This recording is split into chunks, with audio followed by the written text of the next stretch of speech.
Hello everyone, आज हम सीखेंगे कक्षा 10वीं गणित अध्याय 3 की प्रश्नावली 3.2।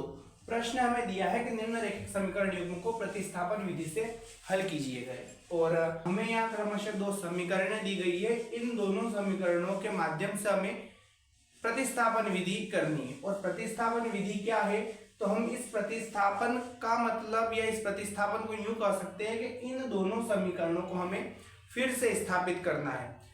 इनको फिर से स्थापित करने से पहले इसको हम समीकरण 1 दे देते हैं और इसको समीकरण 2 दे देते हैं। इनके बाद एक तीसरी समीकरण हमें इससे निकालनी है और तीसरी समीकरण निकालने के बाद उन तीनों समीकरणों को पुनर्स्थापित करना है। तो हम यहाँ लिखेंगे, सबसे पहले हमने इसको समीकरण 1 दे दी और समीकरण 2 दे दी। उसके बाद हमें इतना ध्यान रखना है कि हमेशा जब कभी हम समीकरण 1 और समीकरण 2 दे तो यहाँ क्रमशः बराबर में संख्याएं हो, ना कि जीरो। इतना करने के बाद हम यहाँ लिखेंगे, हम जो विधि यूज कर रहे हैं हमने यहाँ लिखा प्रतिस्थापन विधि से। अब प्रतिस्थापन विधि का मतलब ही होता है कि हमें मानों को पुनर्स्थापित करना है। इन दोनों समीकरणों में से हम एक समीकरण को लेंगे तथा उसका मान या उस समीकरण को पुनर्स्थापित करेंगे। तो हम यहाँ समीकरण 2 को ले लेते हैं। ये हो गया समीकरण 2 से। अब समीकरण 2 जो दे रखी है, सबसे पहले हम उसको लिख देंगे। यहाँ दिया है x माइनस वाई बराबर 4। फिर हम इतना ध्यान रखें, हमें इस समीकरण 2 का प्रयोग करके या तो x का मान ज्ञात कर लेना है या फिर y का मान ज्ञात कर लेना है। तो हम इस समीकरण से x का मान ज्ञात कर लेते हैं। तो ये हो जाएगा x बराबर 4 प्लस वाई। इसे हमने दे दी समीकरण 3।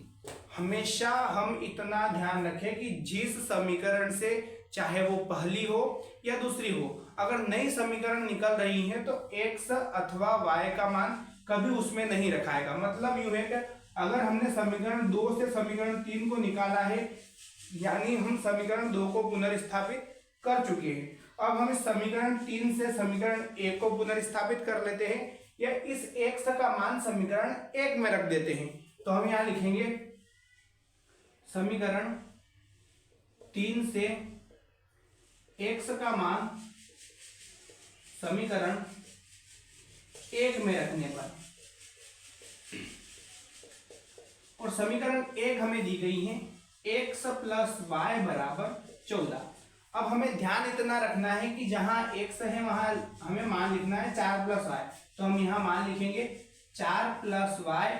हमने इस x की जगह लिखा 4 प्लस वाई, फिर यहाँ चल रहा है प्लस, यहाँ है y बराबर 14।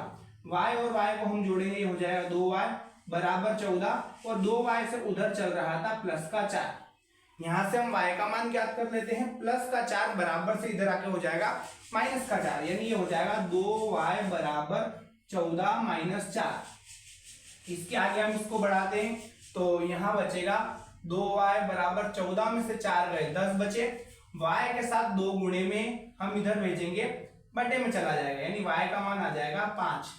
देखिए, हमें समीकरणों को पुनर्स्थापित करना था। हम समीकरण 2 को पुनर्स्थापित कर चुके हैं, हम समीकरण 1 को पुनर्स्थापित कर चुके हैं, हमें समीकरण 3 को पुनर्स्थापित करना है। और इसको पुनर्स्थापित करने के लिए हम y का मान समीकरण 3 में रख देते हैं, तो हमारा x का मान भी ज्ञात हो जाएगा। तो हम यहां लिखेंगे y का मान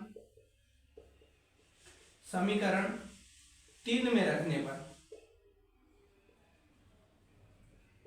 तो समीकरण 3 जो दे रखी है हम पहले उसको उतार लेते हैं। यहाँ हमें दिया है समीकरण 3 में x बराबर 4 प्लस वाई। तो ये हो जाएगा x बराबर 4 प्लस वाई की जगह हमारे पास ये 5, यानी हम कह सकते हैं कि x बराबर आया है 9। और लास्ट हम लिख देंगे x बराबर 9 है और y बराबर 5 है। इस प्रकार से हम प्रतिस्थापन विधि को सरल कर सकते हैं।